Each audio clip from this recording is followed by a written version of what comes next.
শুভেন্দু অধিকারী যেভাবে গলা উঁচিয়ে সব জায়গায় কথা বলে সেটা বারুইপুরে বলার চেষ্টা করেছিল, কিন্তু বারুইপুরে সেটা বলতে পারেনি, সেটা ব্যর্থ হয়েছে।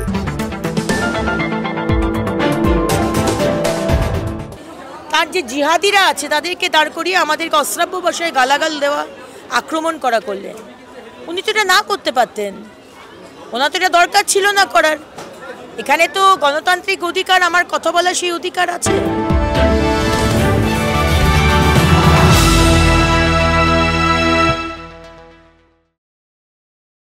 বিধানসভায় বিরোধীদের কণ্ঠরোধ করা হয়, এই অভিযোগ তুলে বারবার বিধানসভার বাইরে সুর চড়াতে দেখা গেছে বিজেপি বিধায়কদের। বিধানসভার স্পিকার বিমান বন্দ্যোপাধ্যায় তিনি বারুইপুর বিধানসভা কেন্দ্রের বিধায়ক, তাই স্পিকারের বিরুদ্ধে প্রতিবাদ জানাতে বারুইপুরে কর্মসূচি নেয় বিরোধী দলনেতা শুভেন্দু অধিকারী। গত 19শে মার্চ সেই কর্মসূচিতেই তৃণমূলের হাতে আক্রান্ত হওয়ার অভিযোগ করেন শুভেন্দু। বিরোধী দলনেতার গাড়ির উপর হামলার ঘটনায় বারুইপুর পৌরসভার ভাইস চেয়ারম্যান গৌতম দাসের মদতকে দায়ী করেছেন শুভেন্দু, যদিও যাবতীয় অভিযোগ অস্বীকার করেন গৌতম দাস।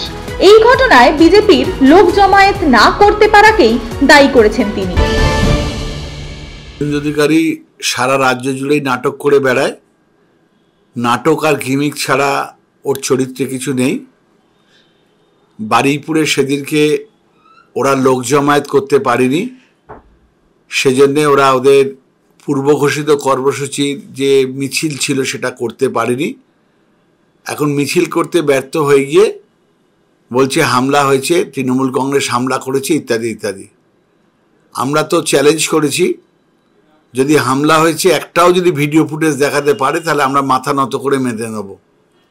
কিন্তু আমরা জানি যে গদ্দার শুভেন্দু অধিকারী যেভাবে গলা উঁচিয়ে সব জায়গায় কথা বলে সেটা বারুইপুরে বলার চেষ্টা করেছিল, কিন্তু বারুইপুরে সেটা বলতে পারেনি, সেটা ব্যর্থ হয়েছে। কারণ বারুইপুরের মানুষ ওকে খুব ভালো রকমের ছেলে, ওটা দল বদলু, আগে তৃণমূল কংগ্রেস করেছে, এখন বিজেপি করছে, আবার 2026-এর নির্বাচনের পরে দেখবেন অন্য রাজনৈতিক দলের খাতাতে ওর নাম লিখিয়েছে। ওর মতো ধাপ্পাবাজ পশ্চিমবঙ্গে ওর জুড়ি নেই। বিজেপির ঘোষিত কর্মসূচিতে হামলার ঘটনার প্রতিবাদে বারুইপুর এসপি অফিস ঘেরাওয়ের ডাক দেয় বিজেপি, যদিও পুলিশ পারমিশন না দেওয়ায় হাইকোর্টের দ্বারস্থ হতে হয় গেরুয়া শিবিরকে। সাম্প্রদায়িক উস্কানিমূলক মন্তব্য না করে যে কোনো রাজনৈতিক দলেরই কর্মসূচি করার গণতান্ত্রিক অধিকার রয়েছে বলে দাবি তৃণমূলের। দিনকার ওদের ঘোষিত কর্মসূচি ছিল একটা জায়গাতে, তার চাইতে 1.5-2 কিলোমিটার দূরে আমাদের ঘোষিত কর্মসূচি ছিল। ওদের সাথে আমাদের সংঘাতের কোনো প্রশ্নই ওঠে না, তবু ওরা নাটক করছে এবং তার পরবর্তী সময়ে ওরা এসপি অফিস ঘেরাওয়ের ডাক দিয়েছে। এটা প্রশাসনিক ব্যাপার। এবার প্রশাসন ওদেরকে পারমিশন দেয়নি, সেজন্য ওরা কোর্টে গেছে। কোর্ট যদি মহামান্য আদালত যদি ওদের যদি অনুমতি দিয়ে থাকে, শুনলাম যে লিমিটেড লোক নিয়ে শান্তিপূর্ণভাবে ওদের মিটিং করতে হবে, মিছিল করতে পারবে না, সেটা যদি করে থাকে করবে। যে কোনো বিরোধী রাজনৈতিক দলেরই গণতান্ত্রিক অধিকার রয়েছে যে তাদের সভা সমাবেশ করার, কিন্তু সেই সভা সমাবেশ যাতে সাম্প্রদায়িক উস্কানিমূলক কথাবার্তা না বলা হয়, সাম্প্রদায়িক সম্প্রীতি বজায় থাকে, সেটা যে কোনো রাজনৈতিক দলের এবং যে কোনো রাজনৈতিক নেতারই লক্ষ্য করার দরকার রয়েছে। তবে বিরোধী দলনেতার উপর হামলার ঘটনা সম্পূর্ণভাবে অস্বীকার করে তৃণমূল। তো হয়নি, হামলাও হয়নি, সম্পূর্ণ মিথ্যা। কোনো হসপিটালেও কোনো রেকর্ড নেই, কোনো ডাক্তারখানাতেও রেকর্ড নেই যে ওরা হামলা হয়েছে, কারুর কেটে গেছে, ছড়ে গেছে, একটা আঁচড় পর্যন্ত পড়েনি। নিজেদের ব্যর্থতা ঢাকতে, নিজেদের সাংগঠনিক ব্যর্থতা ঢাকতে ওরা তৃণমূল কংগ্রেসের উপরে চাপিয়ে দেওয়ার চেষ্টা করছে। সাম্প্রদায়িক উস্কানি দিয়ে ভোট বাক্সে ব্যর্থ হবে বিজেপি বলে দাবি তৃণমূলের। কোনো সম্প্রদায়ের মানুষই আগামী নির্বাচনে বিজেপিকে সমর্থন করবে না এবং ভোটের শতাংশ অনেকটা কমবে বলে মনে করছে ঘাসফুল শিবির।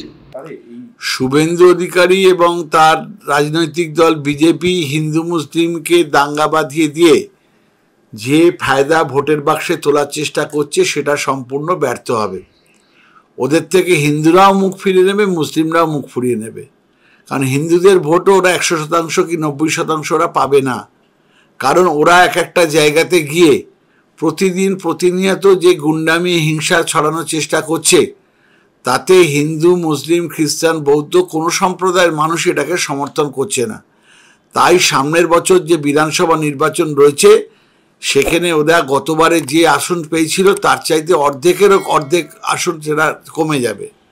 26-এর নির্বাচনে বিজেপির সাম্প্রদায়িক উস্কানি রুখতে মমতা বন্দ্যোপাধ্যায়ের সরকারের উন্নয়নমূলক প্রকল্পগুলি তৃণমূলের যে মূল হাতিয়ার তা কার্যত স্পষ্ট করেন তিনি। বিজেপিকে রোখার পথ নয়।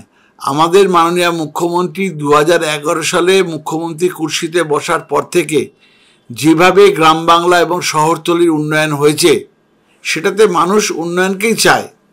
আমার গ্রামের রাস্তা হলো কিনা, আমার গ্রামের অন্য কিছু উন্নয়নমূলক কাজ হলো কিনা, সেটাই মানুষ চায়। এর বাইরে মানুষ কিছু চায় না। বারুইপুরের শীতলা মন্দিরের হামলার ঘটনা অস্বীকার করে তৃণমূলের দাবি, এই ঘটনা মানসিক ভারসাম্যহীন এক ব্যক্তি ঘটিয়েছে, তাতে রাজনীতি বা সম্প্রদায়ের কোনো যোগসূত্র নেই। সম্পূর্ণ মিথ্যা কথা, অবাস্তব কথা। একটা অর্ধপাগল মানুষ, সে হিন্দু লোকই ছিল, সে কিছু না বুঝে মূর্তিটাকে ভাঙচুর করেছিল। বিজেপি এটাকে সাম্প্রদায়িক রং দেওয়ার জন্যে চেষ্টা করেছিল, বলেছিল মুসলিমরা ভেঙেছে, কিন্তু আদপেই মুসলিমদের ওখানে কোনো সংস্পর্শ নেই। যে গ্রামটাতে ঘটনা ঘটেছে সেটা 100% হিন্দু অধ্যুষিত গ্রাম, সেখানে মুসলিমদের কোথাও অস্তিত্ব নেই, আর মুসলিমদের কোথাও ভাঙার কোনো প্রশ্নও নেই। এই ঘটনায় পাল্টা বিজেপির দাবি, বারুইপুরে শীতলা মন্দিরের হামলার ঘটনায় একজন নয়, একাধিক লোক যুক্ত ছিল। প্রথমে রাজনীতির রং দিতে গিয়ে পরবর্তীতে হামলার ঘটনা মানসিক ভারসাম্যহীন ব্যক্তি ঘটিয়েছে বলে চালাতে চাইছে তৃণমূল। বারুইপুরে যে শীতলা মন্দির ভাঙচুর করা হলো, মাকে মারা হলো, মার বিগ্রহকে ধ্বংস করা হলো, সেখানে একজন ছিল না, একের অধিক লোক ছিল। এবং সেখানে প্রথমে তারা বলল যে বিজেপি নাকি করিয়েছে। আমাদের কার্যকর্তা যে মন্দিরের পাশে থাকে তার উপর দোষ দিয়ে দেওয়া হলো যে বিজেপি করিয়েছে। তারপরে দেখলো যে না, সমস্ত গ্রামের মানুষ এক, তৃণমূল হোক, সিপিএম হোক, বিজেপি হোক, সব গ্রামের মানুষ এক হয়ে গেছে। তখন তারা বললো না, সে তো পাগল। আচ্ছা, সব জায়গাতে যারা মন্দির ভাঙছে তারা পাগল? লক্ষ্মী ঠাকুরকে ভাঙলো, ফল তাতে বললো যে ভেঙেছে সে পাগল। যেখানেই যে মন্দির ভাঙছে বলা হচ্ছে তাকে পাগল, তার মানসিকভাবে সে ঠিক অবস্থায় নেই। এগুলো বাঁচাবার চেষ্টা করা। যে করেছে সে সংখ্যালঘু, এবং সে যে ভাষায় কথা বলেছিল এখানকার ভাষা নয়, বাংলাদেশের ভাষা। আমরা সেদিনকেও বলেছিলাম যে আপনি পুলিশ এই ধরনের রোহিঙ্গা এবং অনুপ্রবেশকারীদের আড়াল করার চেষ্টা করবেই, কারণ মুখ্যমন্ত্রী এনাদের দিয়েই আজকে ভোট করান আর এনাদের জন্যই জেতেন। বিধানসভায় বিরোধীদের কণ্ঠ রোধ করার প্রতিবাদে স্পিকার বিমান বন্দ্যোপাধ্যায়ের বিরুদ্ধে ক্ষোভ উগরে দিতে বিজেপির বারুইপুর কর্মসূচি নিয়ে কড়া ভাষায় মন্তব্য করে তৃণমূল। সবার ব্যাপারটা বিধানসভায় রয়েছে। গণতান্ত্রিক পদ্ধতিতে বিধানসভায় তার যদি কোনো বক্তব্য রাখার দরকার হয়, বিধানসভার অন্দরে বক্তব্য রাখতে হবে। তার জন্যে বারুইপুর আসার প্রয়োজন নেই। বারুইপুরে আসতেই পারে, তাদের রাজনৈতিক কর্মসূচিতে তারা তাদের সমাবেশ করতে পারে, মিছিল করতে পারে, কিন্তু বিধানসভাকে কেন্দ্র করে বারুইপুরে আসবো এটা কতটা সঠিক নয়। আজকের যদি লোকসভাতে স্পিকার আমাদের দলের বক্তব্য রাখতে দিচ্ছে না, তার জন্য কি আমাদের লোকসভার যারা সদস্য রয়েছে তারা স্পিকারের কেন্দ্রে চলে যাবে, নাকি নরেন্দ্র মোদীর কেন্দ্রে চলে যাবে, গিয়ে সেখানে বিক্ষোভ করবে? এসব অবাস্তব, অদ্ভুত, পাগলাটে বুদ্ধি শুভেন্দু অধিকারীর এই গুন্ডাগিরির কথা বাংলার মানুষ জানে, ওকে চেনে। ওলো একটা দলবদলু, ধাপ্পাবাদ, ওর কথা যত কম বলা যায় তত ভালো। এদিনের বারুইপুর চলো কর্মসূচি থেকে আরো একবার স্পিকারের বিরুদ্ধে ক্ষোভ উগরে দেন অগ্নিমিত্রা পাল। বিধানসভার অন্দরে ও স্পিকারের বিধানসভা কেন্দ্রে সর্বত্রই প্রশাসনকে ব্যবহার করে বিরোধীদের কণ্ঠ রোধ করার অভিযোগ তোলেন তিনি। প্রতিবাদ করা হচ্ছে কারণ স্পিকার পক্ষপাতিত্ব করছেন। স্পিকার আমরা জনপ্রতিনিধি, আমরা বাংলার মানুষ, আমাদেরকে ইলেক্ট করে এখানে এনেছেন। আমরা যখন মানুষের জন্য কোনো বিষয়ে কথা বলতে চাইছি, আমাদের মাইক বন্ধ করে দিচ্ছে, আমাদের সাসপেন্ড করা হয়েছে, আমাকে সাসপেন্ড করা হয়েছে, আমাদের চ্যাংদোলা করে বাইরে করে দেওয়া হচ্ছে মার্শালকে দিয়ে। এটা কে করছে? স্পিকার করছেন। তো স্পিকারের বিধানসভাতে আমরা এসেছি শীতলা মন্দির ভাঙা নিয়ে প্রতিবাদ করতে। সেখানে স্পিকার কি করলেন, তার যে জিহাদিরা আছে তাদেরকে দাঁড় করিয়ে আমাদেরকে অশ্রাব্য ভাষায় গালাগাল দেওয়া, আক্রমণ করা করলেন। উনি তো এটা না করতে পারতেন, ওনার তো এটা দরকার ছিল না করার। এখানে তো গণতান্ত্রিক অধিকার, আমার কথা বলার সেই অধিকার আছে, প্রতিবাদ করার অধিকার আছে। কিন্তু স্পিকার মনে করছেন উনি এতটাই পক্ষপাতিত্ব করেন এবং মমতা ব্যানার্জির মানে কি বলবো তোষামোদি করেন যে বিধানসভার মধ্যে উনি কথা বলতে দেবেন না, বিধানসভার বাইরে গেলে উনি আমাদের প্রতিবাদ করতে দেবেন না। পুলিশকে লেলিয়ে দিচ্ছে, লঙ্কা জল গুলে জলে আমাদেরকে ছিটানো হচ্ছে, চোঙা লাগিয়ে গালাগাল দিচ্ছে। এগুলো তো বরদাস্ত হয় না।